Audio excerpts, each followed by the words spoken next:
आपकी बार शानदार और जानदार बजट के लिए राजस्थान के यशस्वी नेता हमारे लोकप्रिय मुख्यमंत्री आदरणीय भजनलाल शर्मा जी को, हमारे वित्त मंत्री आदरणीय दिया कुमारी जी को बहुत बहुत धन्यवाद देना चाहता हूं कि राजस्थान की 8 करोड़ जनता का, हर कौम का आपने ख्याल रखने का प्रयास किया है। विपक्ष नदारद गायब है, उनके लिए कुछ कहना भी चाहता हूं मैं।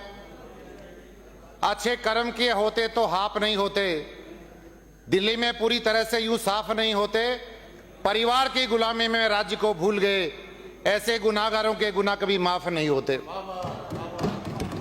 हमारे सभापति महोदय, 18 से 23 के बीच में जो गत कांग्रेस शासन में अशोक गहलोत जी की सरकार में जितने बजट की घोषणाएं उनका मैं अध्ययन कर रहा था, और कुछ मैं ऐसे विषय आपके सामने रखना चाहता हूं कि 2020-21 में इनकी सरकार में 364 योजनाओं को स्वीकृत किया गया था। मात्र 261 योजनाओं का काम हुआ, बाकी उस काम को पूरा नहीं कर पाए। 2021-22 में 951 इन्होंने योजनाएं स्वीकृत की थी, जिसमें मात्र 601 योजनाओं पर पूरा काम ये कर पाए। माननीय सभापति महोदय, 2022-23 में तो 1028, जिसमें मात्र 481 योजनाओं पर यह काम पूरा कर पाए।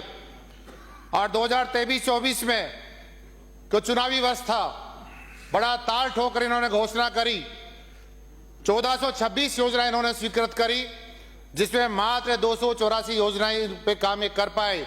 बड़ा दुर्भाग्य राजस्थान का। ये 5 साल तक केवल एक विषय को लेकर घूमते रहे, राजस्थान के आरसीपी को, हमारी भारत सरकार को, हमारी पार्टी को पानी पी कर गाली निकालते रहे, तंज कसते रहे, कोसते रहे। 5 साल में 1 रुपए का काम नहीं कर पाए। मैं सभापति महोदय निवेदन करना चाहता हूं, मैंने इनके कुछ परसेंटेज के आधार पर कुछ आंकड़े निकाले हैं। उसमें टोटल इनकी योजना जो स्वीकृत हुई थी 4148, उसमें काम कितना कर पाए?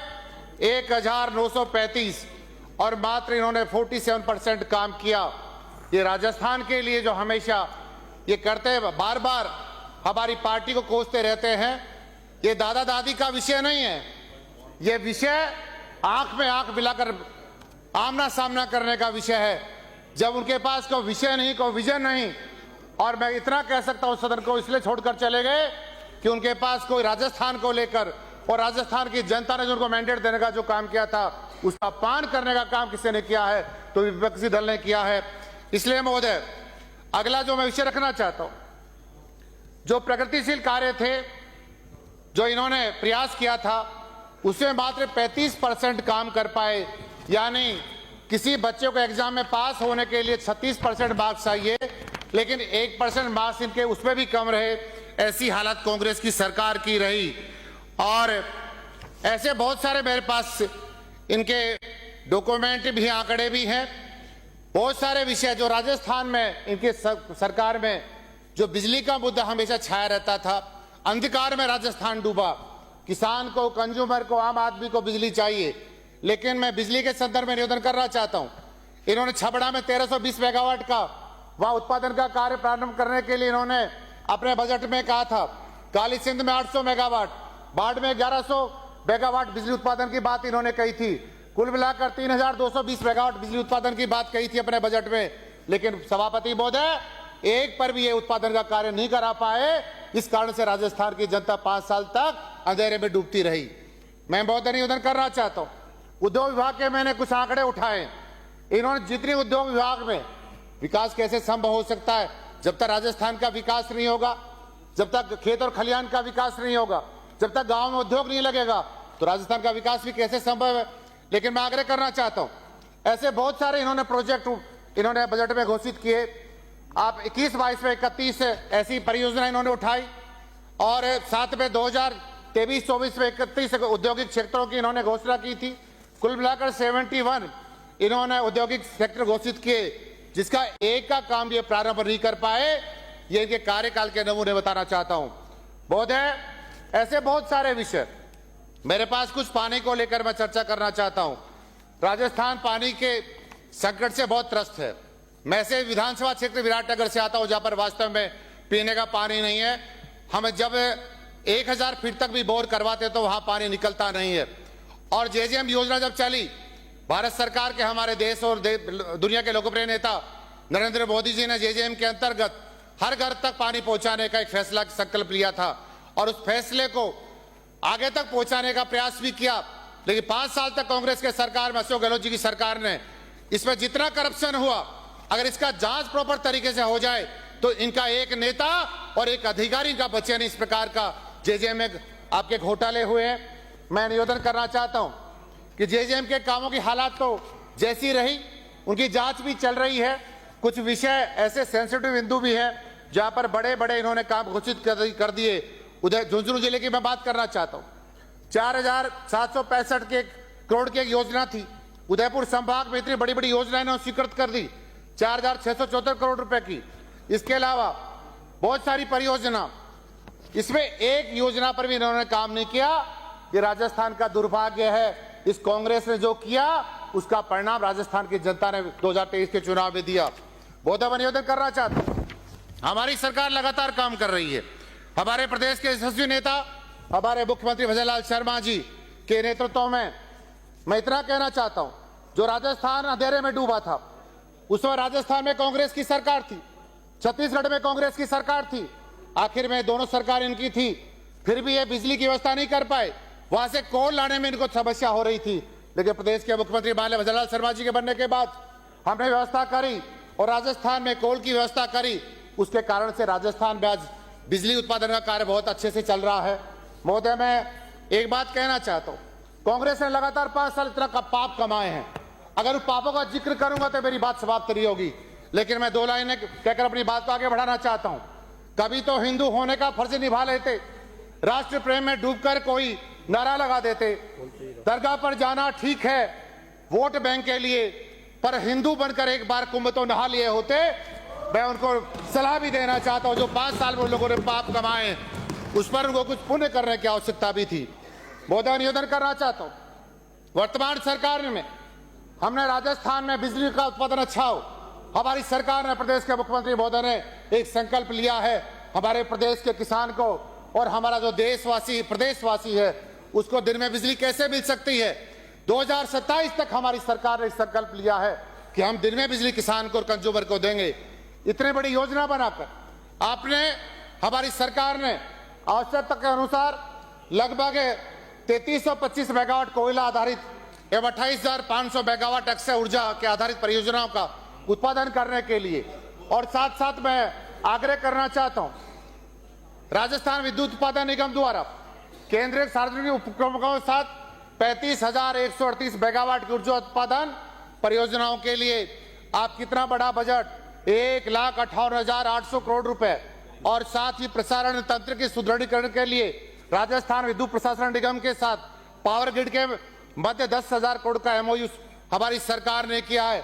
मैं इतना कह सकता हूं, आज तक राजस्थान के इतिहास में बिजली विभाग का सबसे बड़ा एमओयू है। मैं भजनलाल शर्मा जी को बहुत बहुत धन्यवाद देना चाहता हूं। साथ ही मैं निवेदन करना चाहता हूं किसानों के लिए, ये कांग्रेस के लोग हमेशा किसान के नाम पर राजनीति करते आए, हमेशा किसान को गुमराह करके वोट मांगते आए। मैं माननीय सभापति महोदय कहना चाहता हूं, देश को आजाद हुए 75 साल हो गए और 75 साल में कहते रहे, और ईमानदारी से अगर मैं किसान का बेटा हूं, मैं भी कहना चाहता हूं, हिंदुस्तान का किसान बहुत भोला भाला है। ये किसान इस धरती माता का सीना चीरकर अनाज पैदा करने का काम कोई करता है, हिंदुस्तान का किसान करता है। और हमारे हिंदुस्तान की जनता पेट पालने का काम भी हिंदुस्तान का किसान करता है। उसके नाम पर राजनीति करते रहे, किसान को कभी दिया नहीं, किसान का भी सम्मान किया नहीं। इनकी सरकार में सैकड़ों किसान भाइयों ने आत्महत्याएं करी थी, किसान के नाम पर इन्होंने कुछ नहीं करा। लेकिन मैं बहुत बहुत धन्यवाद देना चाहता हूं हमारे लोकप्रिय प्रधानमंत्री जी को और राजस्थान के हमारे लोकप्रिय मुख्यमंत्री आदरणीय भजनलाल शर्मा जी को, जिन्होंने किसान का सम्मान करने का काम किया। मैं एक बात कह सकता हूं, 9,000 से उसका घर तो नहीं चल सकता, लेकिन सभापति महोदय 9,000 उससे भी ज्यादा है, जिससे एक किसान का सम्मान करके उसको उसके विकास को आगे बढ़ाने में किसान के लिए सार्थक होगा। ऐसा सम्मान हमारी सरकार ने करने का प्रयास किया है। महोदय हमेशा कहते थे हमारे किसानों की फसलों का बीमा करेंगे, उस पर भी कांग्रेस हमेशा राज करती रही, लेकिन उन्होंने कभी किसान का सम्मान किया नहीं। हमारी सरकार ने किसानों की फसलों का बीमा भी किया और पीएम किसान सम्मान निधि के साथ साथ ये फसल बीमा भी चलता रहा और साथ साथ स्वतः फसल गिरदावरी की सुविधा उपलब्ध कराए जाने के लिए मैं आग्रह करना चाहता हूं सभापति महोदय, आप भी किसान के बेटे, आपने भी देखा है, आप कोटा क्षेत्र से आते हो, जब जमाबंदी की नकल लाने के लिए जाते थे इनके शासन में, तब भी किसान को ठगा जाता था, लूटा जाता था। लेकिन हमारी सरकार ने, भजनलाल जी शर्मा की सरकार ने ये सारी चीजें ऑनलाइन कर दी। इसमें हमारे किसान को अब ज्यादा परेशान नहीं होना पड़ेगा। और मैं सभापति महोदय निवेदन करना चाहता हूं, आगामी वर्ष में 35 लाख से अधिक किसानों को 25,000 करोड़ रुपए का ब्याज मुक्त फसली ऋण वितरण करने का हमारी सरकार ने लक्ष्य रखा है। ये बहुत बड़ी बात है। मैं किसान होने के नाते, किसान का बेटा होने के नाते भजनलाल सरकार को बहुत बहुत धन्यवाद देना चाहता हूं। इस प्रकार का निर्णय किया। किसान को क्या चाहिए, एक पीड़ित व्यक्ति को क्या चाहिए, मैं छोटे छोटे नमूने बताना चाहता हूं। किसान को चाहिए अपने फार्म पाउंड बना ले, अपने डिग्गियों का निर्माण कर ले, अपने पंप सेट लगा ले, अपने स्प्रिंकलर सिस्टम लगा ले, उस पर कुछ हमें अनुदान मिल जाए, कुछ पाइपलाइन मिल जाए। हमारा किसान यही चाहता है। वो किसान तो पहले ही बेचारा मरा पड़ा है, पानी सूख गया, जो धरती हरी भरी हुआ करती थी आज वो मिट्टी सूखी पड़ी है, वो धरती माता प्यासी पड़ी है। लेकिन मैं एक बात कहना चाहता हूं, ये राजस्थान की सरकार ने जो काम किया है, ये राज आते और राज जाते हैं, लेकिन मैं एक बात कहना चाहता हूं, इस समय को हमेशा याद करा जाएगा। 18 से 23 के बीच जो समय बना है, हमारे देश के लोकप्रिय प्रधानमंत्री नरेंद्र मोदी जी के सानिध्य में राजस्थान में आपने एक इतिहास कायम किया है। प्रदेश के मुख्यमंत्री भजनलाल शर्मा जी ने भागीरथ बनकर जो राजस्थान की पुरानी आरसीपी हुआ करती थी, उसको रामजल सेतु लिंक परियोजना बनाकर राजस्थान में से एक इतिहास रचने का काम किया है। मैं इतना कह सकता हूं, अभी मेरे एक साथी कह रहे थे किसान को पानी नहीं मिल पाता। मेरे पड़ोसी साथी हैं, जमारामगढ़ से विधायक बनकर आए हैं, अभी चर्चा हम कर रहे थे, रामगढ़ बांध को जोड़ा गया है। मैं इनसे कह ही रहा था, 1 साल बाद आप भी जुड़ जाएंगे और 3 साल के अंदर अंदर राजस्थान के मुख्यमंत्री भजनलाल शर्मा जी ने मेरे विराटनगर 3 बड़े बांधों को जोड़ने का काम भी किया है। मैं भी जुड़ जाऊंगा। लेकिन एक बात कहना चाहता हूं सभापति महोदय, जब किसी बांधों में पानी आएगा, राजस्थान का किसान हरा भरा हो जाएगा और जब राजस्थान का किसान हरा भरा होगा तो निश्चित रूप से हिंदुस्तान के विकास में हमारा साझा होगा। हम इनका हिंदुस्तान की तकदीर बनाने में राजस्थान का किसान बड़ा उपयोगी रहेगा। मैं बहुत बहुत धन्यवाद देना चाहता हूं। साथ ही इन्होंने ऐसा काम भी किया, आज आपको हालात का पता है, राजस्थान में कांग्रेस के समय में कृषि करेक्शन जारी होते थे, बजट में हम सुनते थे, लेकिन जमीन पर उनका कोई काम क्रियान्वित होती नहीं थी। मैं 24 घंटा गांव में ढाणी में रहता हूं, मैं देखता हूं काश्तकार मेरे पास आते थे, भाई साहब कुछ हमारी हेल्प मदद करिए। 5 साल में जो इन्होंने बजट में कृषि करेक्शनों की घोषणा करी, उनका जमीन पर उतार नहीं पाए। और हमारी सरकार ने, हमारे प्रदेश के मुख्यमंत्री जी ने 1,10,000 किसानों को कृषि करेक्शन देने का जो काम किया है, राजस्थान का इतिहास रचने का आपने काम किया है। साथ ही ऐसे छोटे छोटे बिंदु प्रदेश के मुख्यमंत्री जी, मैं इसलिए कहना चाहता हूं, ग्रामीण क्षेत्र के हैं, किसान के बेटे हैं, धरती पुत्र हैं, आध्यात्मिक व्यक्ति हैं, हमेशा सनातनी बनकर हमेशा अपने संगठन में काम किया है। इस व्यक्ति को सब चीजों का ध्यान है। ऐसे छोटे छोटे विषयों को जोड़ने का आपने ये काम किया है।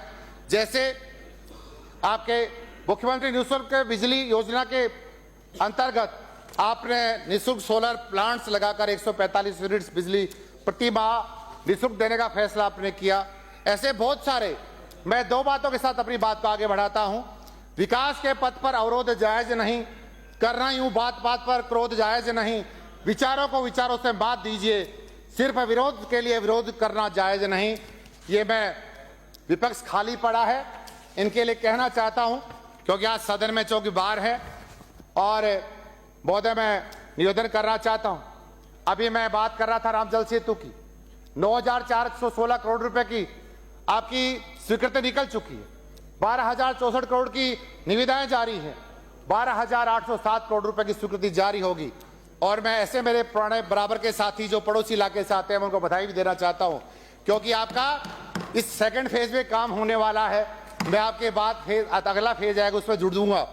और साथ साथ मैं निवेदन करना चाहता हूं, जेजेएम की मैंने बात रखी, जेजेएम का जिक्र तो मैंने पहले कर भी दिया, लेकिन जेजेएम के लिए एक बात और कहना चाहता हूं।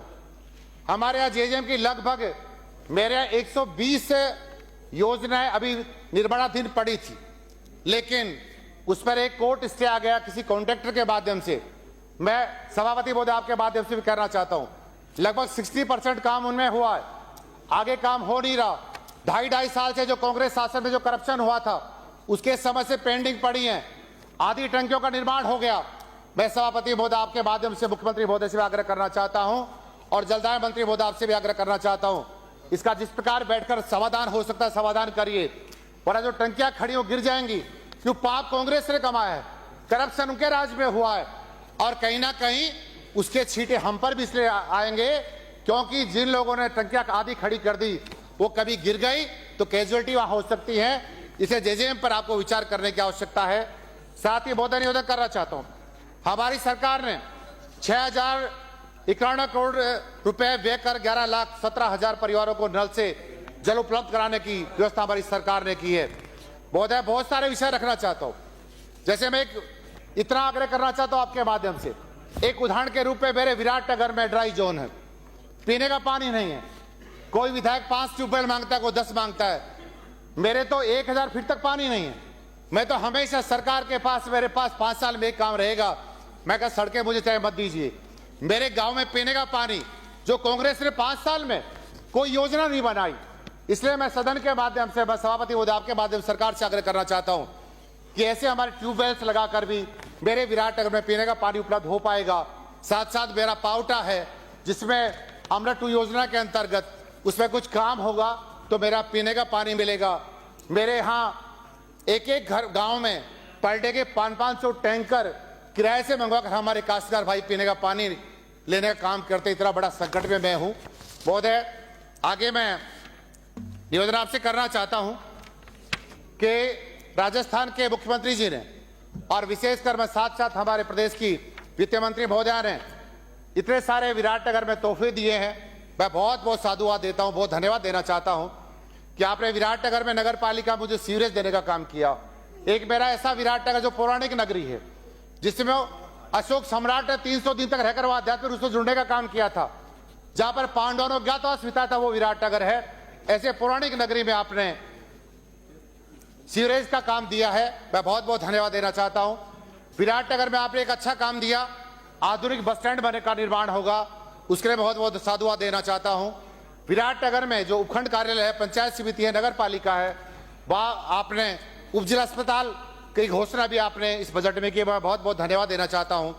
और साथ ही पावटा में मेरे किसानों का क्षेत्र है, 27 हम बोलते हैं, पावटा में कोई मंडी नहीं होती थी और सरकार ने, प्रदेश के मुख्यमंत्री जी ने और दिया जी ने, दोनों ने मिलकर मेरे पावटा में एक आदर्श विकसित रूप से कृषि उपज मंडी की घोषणा आपने की है, उसके लिए मैं बहुत धन्यवाद देना चाहता हूं। और मैं ग्रामीण क्षेत्र, कहीं पहाड़ी इलाका है, कहीं धरातल है, कहीं आपके नदी नाले हैं, उस क्षेत्र का आपने इतना बड़ा ख्याल रखा है। क्योंकि हमारा विराटनगर पहले बैराट हुआ करता था, बड़े लोगों ने यहाँ चुनाव लड़ा है, लेकिन आपने मुझे यहाँ आपके हमारे ग्रामीण जनों को स्वास्थ्य सेवाएं ठीक मिल सके, इसके लिए 2 PSC आपने मुझे दी है। और मैं निवेदन करना चाहता हूं कि विराटनगर में एक ऐसा मेरा संस्कृत वरिष्ठ उपाध्याय है, मैं सभापति महोदय आपके माध्यम से करना चाहता हूं, जयपुर संभाग में सबसे बड़ा कोई विद्यालय चलता है तो मेरे विराटनगर में संस्कृत विद्यालय चलता है। मैं सरकार से मांग करता हूं कि हमारी संस्कृत भाषा पूरे देश और दुनिया में बहुत प्रसिद्ध है और संस्कृत भाषा को आगे बढ़ावा देने के लिए और इसकी आवश्यकता भी है। मैं सरकार से मांग करता हूं कि हमारे वरिष्ठ उपाध्याय को यहाँ महाविद्यालय के रूप में विकसित करने की सरकार प्रयास करे और मेरी इस घोषणा मांग को मंजूर करे। साथ ही में ऐसा हमारा विराटनगर का पार्ट है, एक पार्ट मेरा नेशनल हाईवे के ऊपर है, एक पार्ट मेरा पहाड़ों के बीच में है। मैं निवेदन करना चाहता हूं, लगभग 70 किलोमीटर मेरी विधानसभा क्षेत्र लगता है। पावटा में अभी नगर पालिका है, उसका एक पार्ट लगता है राजनोता। और पिछले दिनों हमारे डिप्टी सीएम साहिबा वहां पधारी भी, मेरे को हमारे यहाँ कार्यक्रम था, मैंने तब भी आपसे आग्रह किया था कि वहां पर एक उप तहसील का निर्माण हो जाए तो हमारे किसान भाइयों को लाभ होगा। साथ ही हमारा एक विराटनगर क्षेत्र में कूड़ला क्षेत्र है, जिसको मेड क्षेत्र बोलते हैं, उस क्षेत्र में सब तहसील बन जाए तो मैं समझता हूं लगभग 125 गांव का उसमें जुड़ाव होगा और ये जुड़ाव हमारे काश्तकार को फायदा होगा। और लगभग 40 किलोमीटर का फायदा हमारे काश्तकार भाइयों को होगा। इस प्रकार की मांग मैं आपके सामने रखना चाहता हूं। और महोदय, बहुत सारे, क्यों मैंने कहा ना, ये मेरा विराट नगर, ये विराट नगर जिसमें इतने सारे उदाहरण मैंने आपको दिए हैं। पिछली बार भी हमारे प्रदेश के मुख्यमंत्री और हमारे डिप्टी सीएम साहिबा ने वहां जैन सर्किट उसमें लगभग 87 करोड़ रुपए की घोषणा आपने जो जितना मुझे ध्यान उतनी की थी, मैं उस पर भी आग्रह करना चाहता हूं कि इतना अच्छा बजट, और साथ में एक बड़ी मांग मैं करना चाहता हूं और सदन को बताना भी चाहता हूं, मेरे सभी हमारे इस सदन के सदस्य साहिबानों से आग्रह करना चाहता हूं, हमारे देश और दुनिया में लगभग 52 शक्तिपीठ है, उसमें से 49वीं शक्तिपीठ कहीं है तो मेरे विराट नगर में मनसा माता का मंदिर है, 49वीं शक्तिपीठ है, उसको देश के पटल पर लाया जाए। और मैं प्रदेश के बारे में मुख्यमंत्री महोदय से आग्रह करना चाहता हूं कि आध्यात्मिक व्यक्ति है और आप इस मांग को पूरा करेंगे। हमेशा आप देव दर्शन करते रहते हैं और मुझे आशा नहीं, पूर्ण भरोसा है इस बात का, हमारी सरकार जो कहती है उस बात को पूरा करती है। और हमारे प्रदेश के मुख्यमंत्री जब सदन में अपनी बात कहते हैं या किसी मंच पर अपनी बात कहते हैं, ताल ठोक कर कहते हैं और जो कहते हैं उस बात को पूरा करते हैं। इन्हीं शब्दों के साथ अभी मैं अंत में 2 लाइनों के साथ अपनी बात को समाप्त करूंगा। विकास का मजबूत आधार चाहिए, आपस में भाईचारा और प्यार चाहिए, अंतिम व्यक्ति तक पहुंचे विकास की किरण, इसलिए भाजपा का नेतृत्व हर बार चाहिए। बहुत बहुत धन्यवाद।